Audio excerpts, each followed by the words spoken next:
Hola, ¿qué tal amigos? Soy Pablo Kircher y estamos en una entrevista especial junto al profesor Humberto Salas, profesor de la Universidad Autónoma y también ingeniero comercial. ¿Cómo se encuentra, profesor? Muy bien, Pablo, muchas gracias. Es un agrado realmente estar acá con ustedes compartiendo un rato, hablando de estos temas cotidianos que hoy nos aquejan mucho.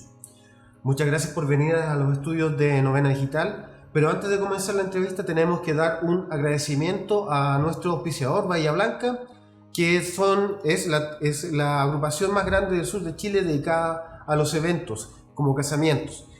Para conocer más detalles sobre qué es Bahía Blanca tienes que visitar su sitio web www.bahiablanca.cl. Dicho eso, comenzamos con la entrevista. Don Humberto Salas. La región de la Araucanía es una de las regiones más pobres del país. Esto se complicó por los 2 años de duración de la pandemia y el estallido social. ¿Cómo piensa usted que esta región puede salir adelante? A ver, Pablo, sí, lamentablemente este es un problema endémico que traemos en nuestra región. Actualmente la Araucanía, el Maule son regiones muy afectadas, principalmente con los temas de crecimiento, ¿cierto? Llevamos lo que llamamos nosotros en economía rezago, o sea, crecemos más lento o nos cuesta mucho más crecer que otras regiones. Pese a que hoy día tenemos buenas cifras de crecimiento, principalmente esto es en los servicios más que en los sectores netamente productivos. Pero este problema es endémico porque también nuestra región lamentablemente tiene a nivel nacional o está rankeada muy desfavorablemente en temas educacionales. O sea, nuestros habitantes lamentablemente tienen una menor escolaridad, ¿cierto?, que el promedio de Chile. Les cuesta mucho más acceder a educación superior, por ejemplo, y eso, o técnica, y eso hoy se evidencia en un mercado laboral, ¿cierto?, con menores ingresos, que también tenemos ahí problemas, ¿cierto?, y son problemas estructurales de nuestra región.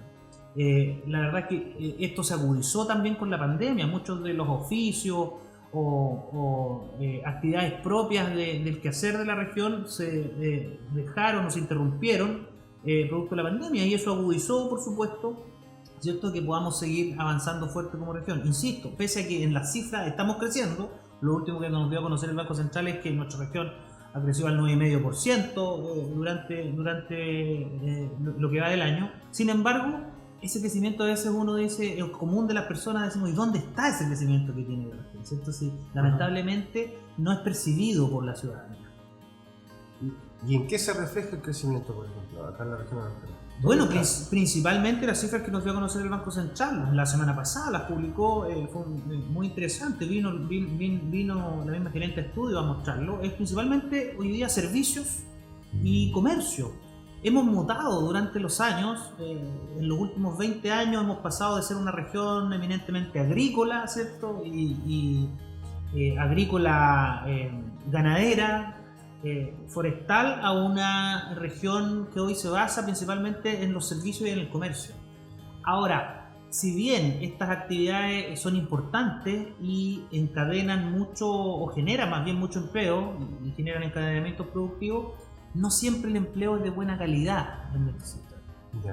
No es formal. Entonces eso es lo que hoy día, o esa es la percepción que existe en nuestra región, en la ciudadanía, en cómo nosotros visualizamos o experimentamos en el día a día este crecimiento. Okay. Don Humberto, yo como ciudadano común y corriente puedo ir al Portal Temuco los fines de semana, ¿okay? Y al interior del recinto del Portal Temuco yo me encuentro que el local está lleno, que hay gente comprando ropa en las tiendas, que Almacenes París está lleno, que el patio de comida está lleno, que la sala de cine están repletas, hay filas de gente comprando. ¿Por qué se da este fenómeno si tenemos una inflación del 12,5% según el informe del INE de la semana pasada? ¿Por qué la gente compra a pesar de tener una inflación tan alta en nuestro país? ¿Qué ocurre? Bueno, ese es un tema de comportamiento del consumidor, básicamente. Efectivamente, yo creo que después podemos profundizar un poco más sobre cómo se explica esta inflación y las variables, ¿cierto?, que se están generando hoy día o que se están dando, que hacen que los precios estén subiendo mucho. Efectivamente, una inflación muy alta, la más alta de los últimos 30 años ya probablemente. Y claro, eso uno dice, o no lo evidencia, o no lo ve, o no lo vive, cuando efectivamente Pablo tiene mucha razón. Vamos a los centros comerciales y están llenos, ¿cierto? A ver, hay que contextualizar un poquito. Han venido 2 años bien importantes en términos de la política pública y la política propiamente tal, que han generado lo que todos conocemos como los retiros de las AFP, ¿cierto? Esos retiros, y bueno, los IFE también, que fueron universales prácticamente durante el último año. Estos fenómenos, o esta liquidez que se inyectó más bien en el sistema, el dinero que tenían las personas o que retiraron de las AFP, no se lo gastaron todo. Hoy día hay muchas familias que todavía disponen de sus saldos líquidos y se lo están terminando de gastar, o sea, quedan remesas. Si bien hay mucha gente, muchos de ustedes que están a lo mejor escuchando en su casa y dicen yo ya me lo gasté, las cifras dicen que mucha gente todavía tiene esos saldos en las cuentas corrientes o en las cuentas vistas, queda mucho dinero por gastar. Una parte de ese consumo hoy día se está generando, se está haciendo, ¿cierto?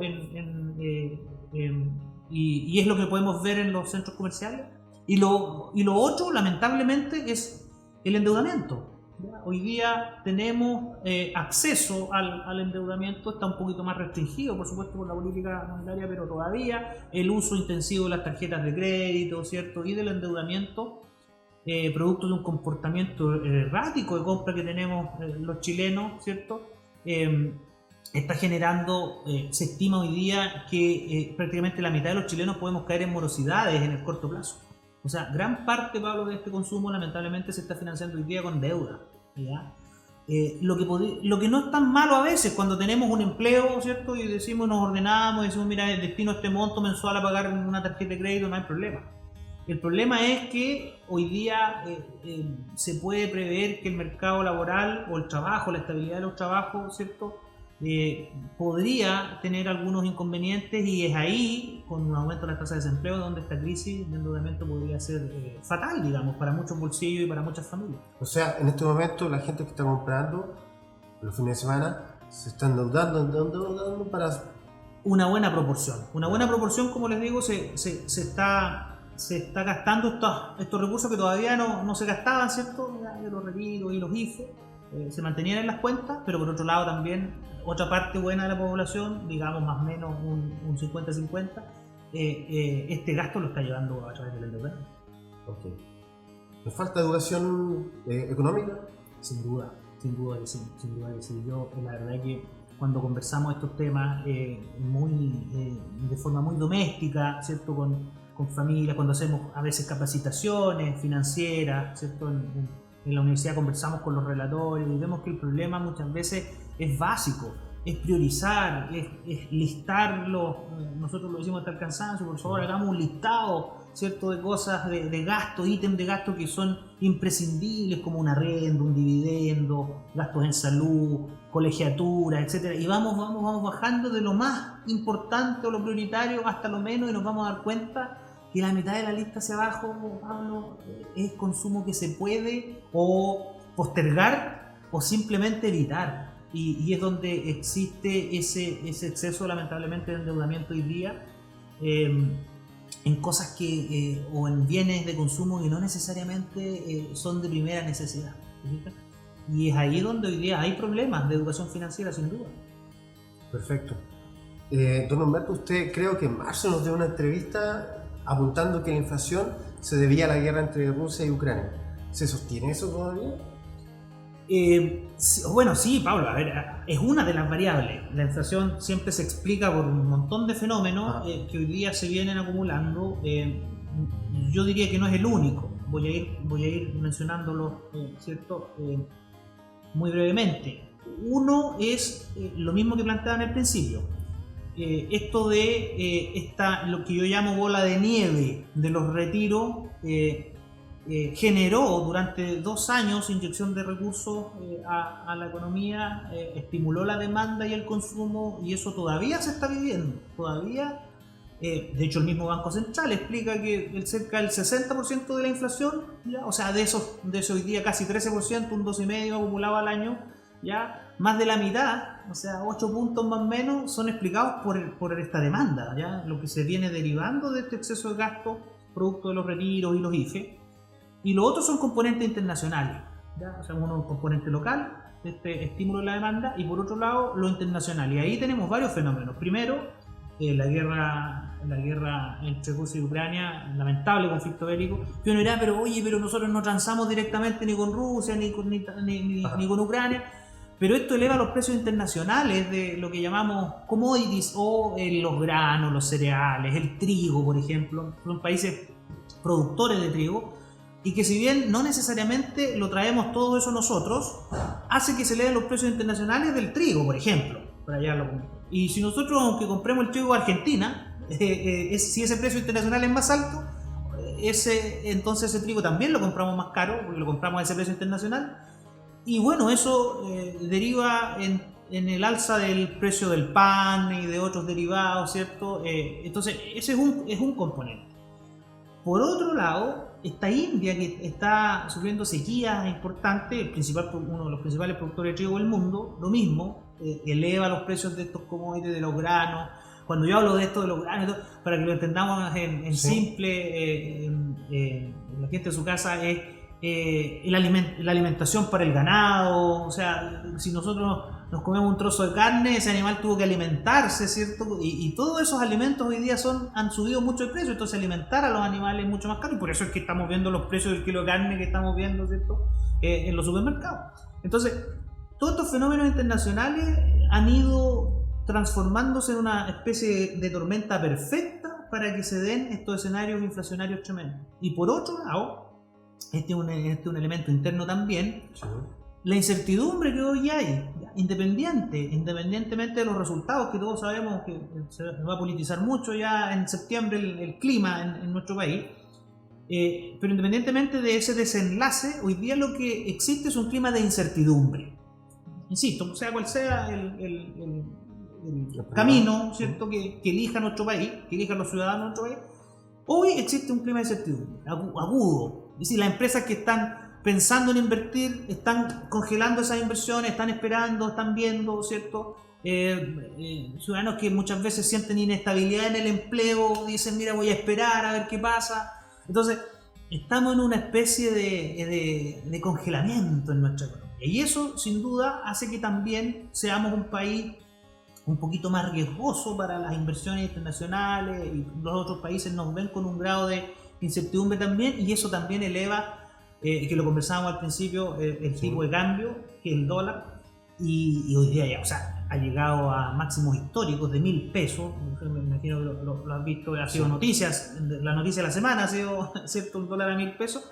Y lo mismo, la gente en su casa dirá, bueno, pero yo no transo en dólares, no. Sí, pero a ver, nosotros, todos los bienes, casi la canasta básica, el 60%, lo traemos importados, o sea, alimentos. Yo siempre les digo en simple, vamos al supermercado y veamos de dónde vienen los productos que compramos, se van a sorprender, ¿ya? La gran mayoría de los productos que compramos no se producen en Chile.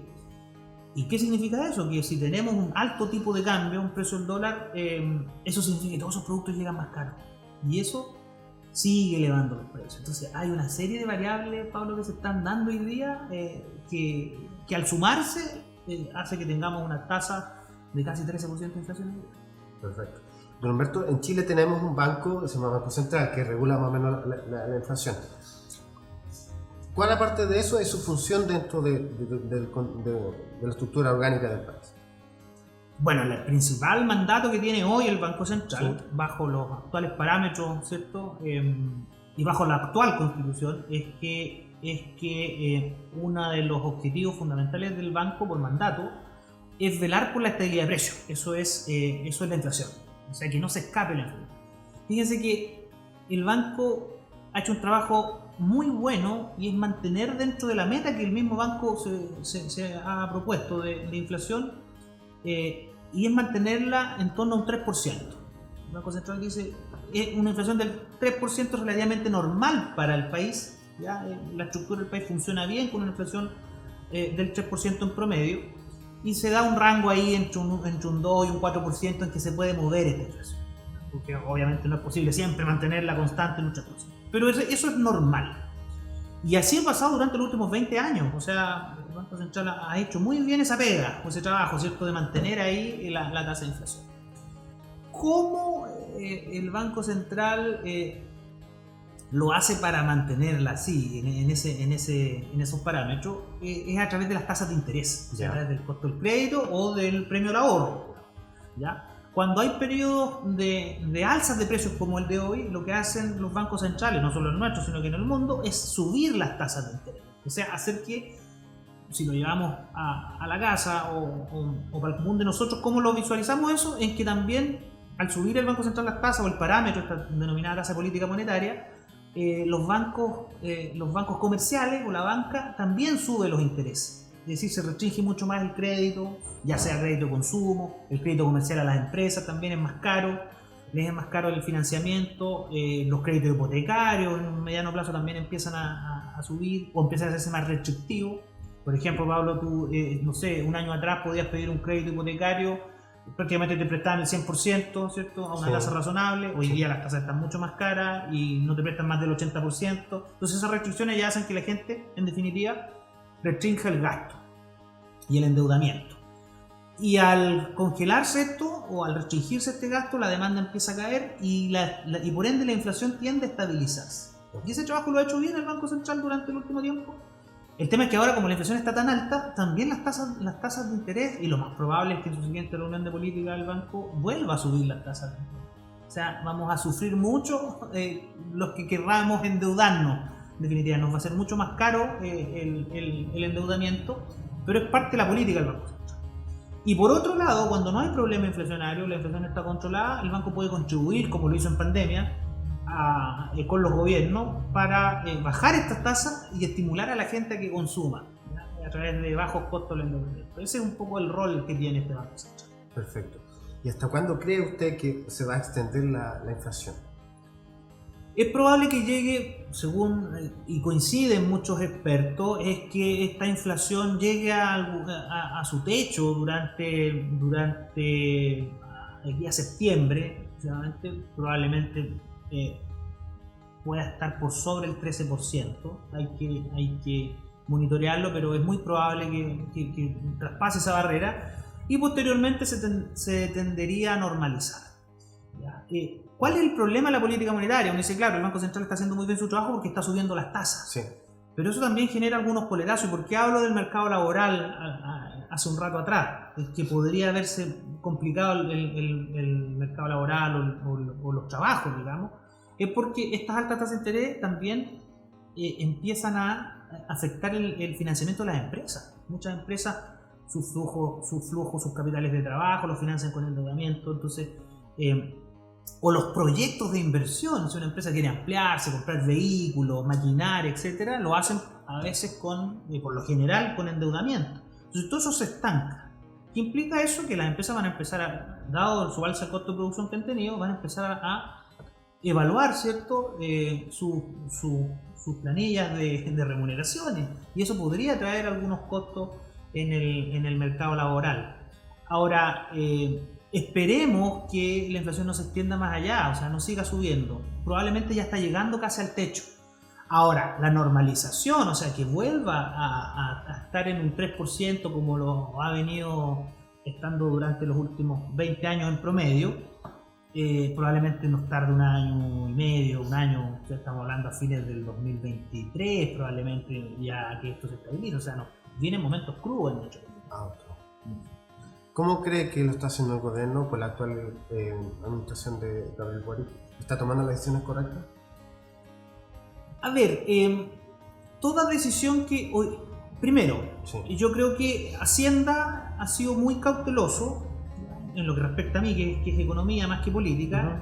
Hacienda ha sido muy cauteloso y, bueno, está el ministro Marcel con experiencia en el Banco Central como presidente, entonces conoce perfectamente cómo funcionan estas variables y me da la impresión que va a haber un presupuesto público, un gasto fiscal mucho más focalizado y no tan aumentado, lo que podría favorecer a que esta demanda tienda a estabilizarse y no presionar más la inflación. ¿ya? Eso creo que es positivo. ¿Ya? Hay positivas señales respecto a eso. O sea, un presupuesto fiscal mucho más austero y más concentrado en los problemas reales hoy día está bien.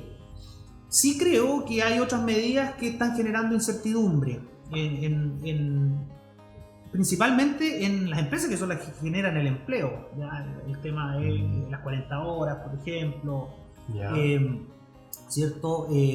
Hoy día el alza brusca de los salarios mínimos, que uno puede estar de acuerdo y coincidir en que se necesita un mejor salario, evaluar estas alzas bruscas muy rápidas también es complejo, porque tenemos que pensar que quien paga el salario mínimo lo pagan por lo general los pequeños empresarios, la pyme, ya la micro, pequeña y mediana empresa, y que estas alzas en sus costos también les estrechan los márgenes y se ven un poquito más complicados. Entonces yo creo que hay temas que se tienen que abordar con un poco más de gradualidad, ¿ya? Y por último, al respecto de su pregunta, Pablo, ¿sí? El tema de la reforma tributaria también es hoy día es un tema que está generando ruido por el momento en que se hace, ¿ya? Estamos viviendo, yo diría, la peor crisis económica. No estoy hablando de hoy, estoy hablando de los últimos 2 años, ya desde la pandemia. Estamos viendo la peor crisis económica de los últimos 40 años. Entonces, hoy día generar este tipo de reformas de forma muy brusca puede generar esta incertidumbre de la que conversábamos, y en definitiva estancar las inversiones. Si hoy día que es lo contrario, lo que se necesita es estimular hoy día, darle más confianza al sector privado para que pueda seguirse desarrollando y generar actividad económica, que es lo que nos falta. Entonces, yo creo que Hacienda ha ido por un buen camino. Sin embargo, las medidas políticas muchas veces requieren de darle una segunda vuelta y evaluar su impacto, en definitiva. Perfecto. Muy bien, le damos las gracias al profesor Humberto Salas. Le damos las gracias al profesor Humberto Salas por haber venido a esta entrevista con Novena Digital. Muchas gracias, profesor, por su tiempo, por su dedicación. Ya nos quedó bastante más claro qué pasa en términos económicos. Ya teníamos que tener la opinión y la certeza de una persona experta en el tema. Así que les doy las gracias por venir a esta Novena Digital y lo invitamos a otra oportunidad. Gracias a ustedes por la invitación, Pablo. Un abrazo.